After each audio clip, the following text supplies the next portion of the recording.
John turns 40 but has no reason to celebrate.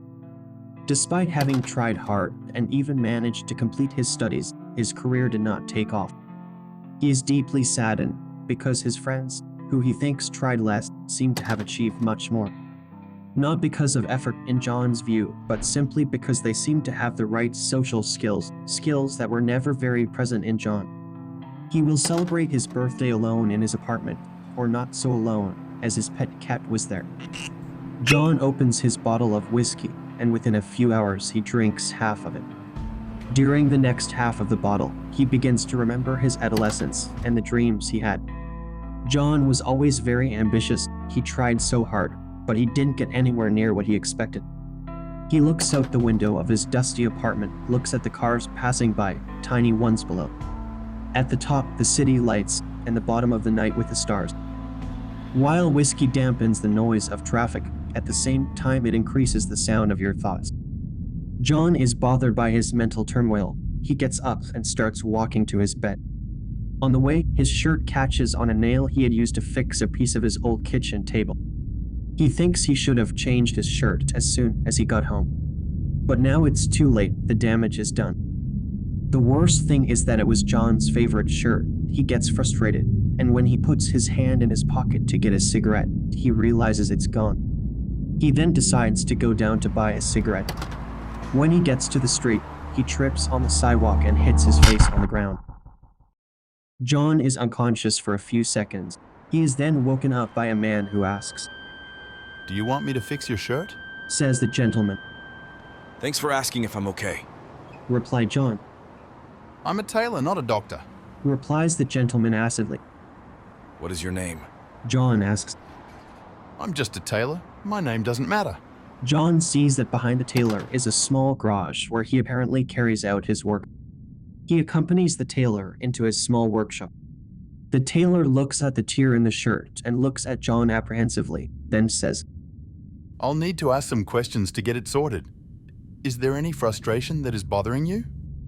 Asks the tailor. You said you're not a doctor. I imagine you're not a psychologist either. Retorts John. "It's true, I'm just a tailor. But I need to know how to choose the right fabric for you." John starts laughing, sits in a corner, and starts talking about his frustrations. It talks about how much you dedicated yourself to be successful, but how you failed miserably. That at least if I had known that everything would go wrong. I was halfway there, you know?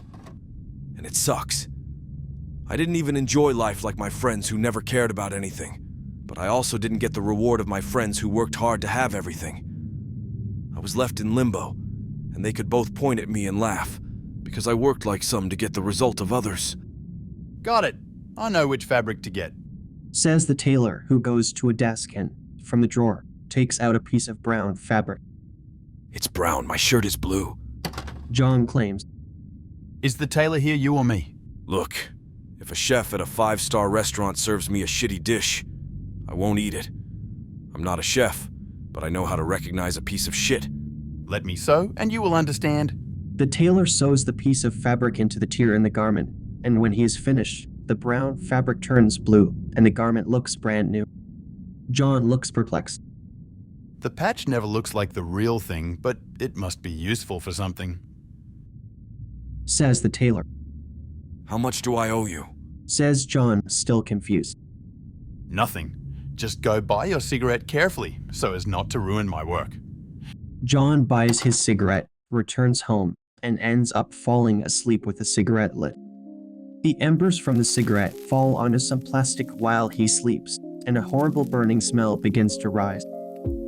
But not even that can wake John, who is sleeping like a log. Luckily, after a few moments, the ember goes out, the plastic deforms, but nothing else happens other than that and John's snoring. The next few days are the same for John. He remembers the incident with the tailor and, after washing, decides to keep his lucky shirt with that mysterious patch. A few days later, John's boss asks him to give a presentation about his company to a client. John, as usual, prepares his slides and, the day before at home, goes over the slides while taking a few sips of whiskey and puffs on his cigarette. Before going to sleep, remember your lucky shirt and leave it aside for the next day's presentation. The next day, John goes to work anxiously. Like most people, John is very afraid of speaking in public, and he no longer enjoys doing this type of presentation. Moments before starting the presentation, John is scared to death. Moments later, he begins his presentation to a small group of people. John begins his presentation by showing graphs, explaining the company's field of activity. The first 10 minutes of the 3 presentation are monotonous, until the lights go out, the slides disappear, and John finds himself in front of all these people not knowing what to do. When John's boss was about to interrupt the presentation, John began to say the following. And here we have a great opportunity to talk about one of our company's differentiators. It's not just about performing a good service when all circumstances are favorable, but also being prepared in the face of adversities that are common in our market, especially when we talk about implementing things. New ones. For example, having a good contingency plan for each adversity, which based on our years of experience in the market, we know which are the most common. I, for example, memorized my entire presentation so that if the internet or power went out, this meeting would not have to be rescheduled. How much does it cost you, gentlemen? Well, it was saved, as we can continue with the presentation. Don't worry, you won't have to spend any more time or tickets. Besides, our drinks at the end of the meeting are fantastic, and I need a drink. Everyone starts laughing and applauds John's skill as he brings the performance brilliantly to the end, with just the natural light of the sun and his voice. At the end of the presentation, a round of drinks is served for a chat with the executives who, obviously, have become customers. During this little moment of relaxation, everyone wants to talk to John, enchanted by his ability to speak in public. They want to know how he learned to do that. They want to know if he is taking any course, practice, or training. John acts mysterious and doesn't say why. What the others don't know is that he doesn't know why either. And all he can think about is the shirt he's wearing, the tailor, and he also thinks about where those words came from while looking at his reflection in the glass of the living room window. Arriving home, John tries to stop by the tailor's workplace, which is closed.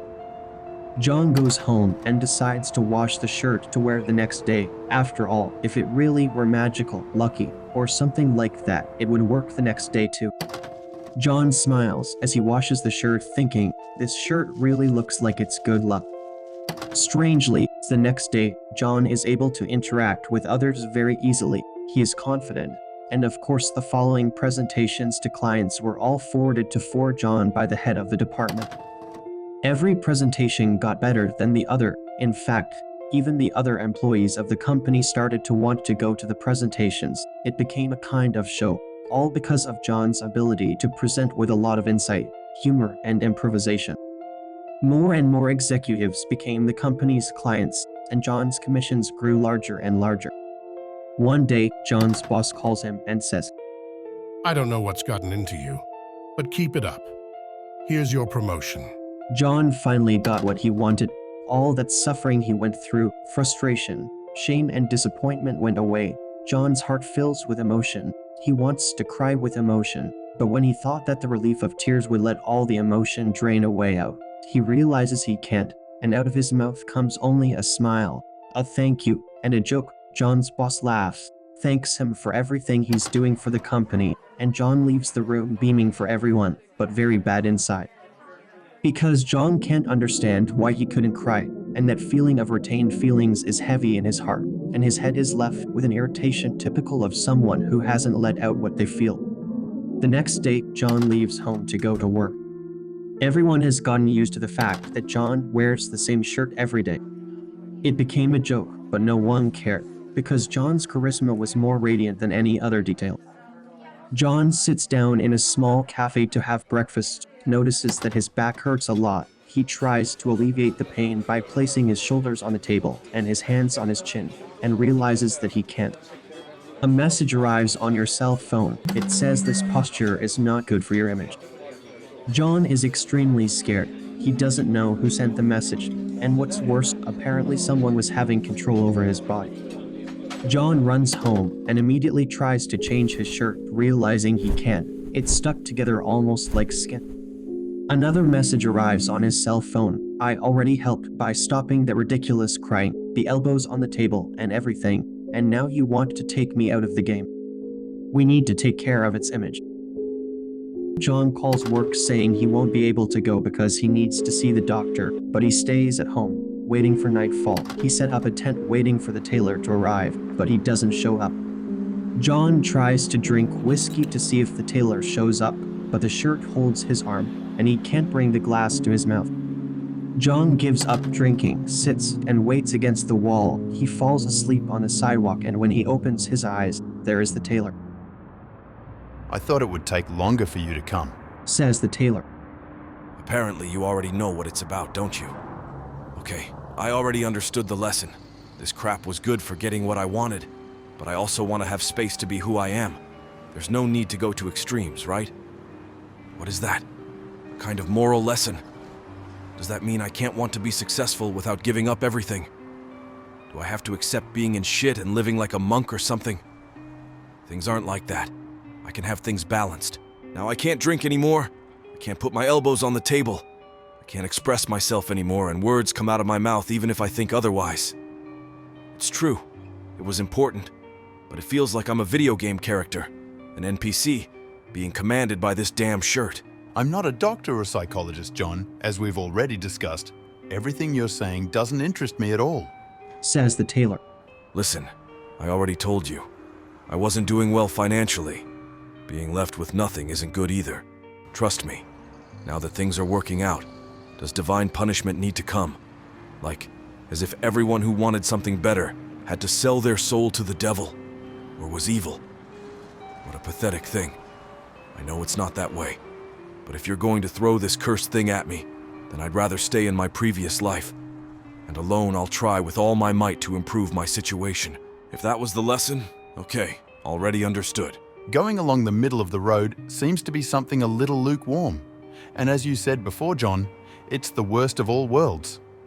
After all, you tried harder than your friends who didn't want to know anything serious about life. But you didn't have the results friends who took everything too seriously. It was left in limbo with the bad six-part of both parties, but without any gain from them. At least that's what you felt, right? Listen, I don't need to become someone very rich. I just wanted something a little better for myself. Is that a sin? I'm not Father John either. I'm just a tailor, and your clothes need a little adjustment. The tailor approaches John, makes the adjustment, and then speaks. As a tailor, John, the only tip I can give you is this. The only way to feel comfortable is to wear clothes that fit your body and your size. It seems like you only think about jackets and t-shirts, and if you're not happy and don't know how to work with what you have, it's not with other people's clothes that you'll find what works for you. There are countless styles, colors, and sizes. Together, they form as many combinations as the imagination can conceive, and each person will have a unique style. Your two types of friends are correct, because they chose the clothes that fit their bodies, and probably the shoes suitable for their respective walks. I think it's just you who's wrong, because of the two groups you're the only one who's unhappy. As for that shirt of yours, it's fitted, go home and sleep, and tomorrow everything will be as it was before. John goes home thoughtful, doesn't say a word to the tailor. He comes home, takes off his shirt. Apparently she is no longer doing anything supernatural, and goes to sleep. The next day he wakes up and thinks about what he heard. He looks out the window of his apartment, pets his pet cat, looks at his hanging shirt, sits at the table, sips a cup of coffee. Thoughtfully, John takes the keys to his car, and together with his pet cat, decides to drive to the small town where he was born. He doesn't know exactly what he wants in life, but he decides that it's time to start over, and thus find a shirt that is not the lucky shirt, but the shirt that fit in its size.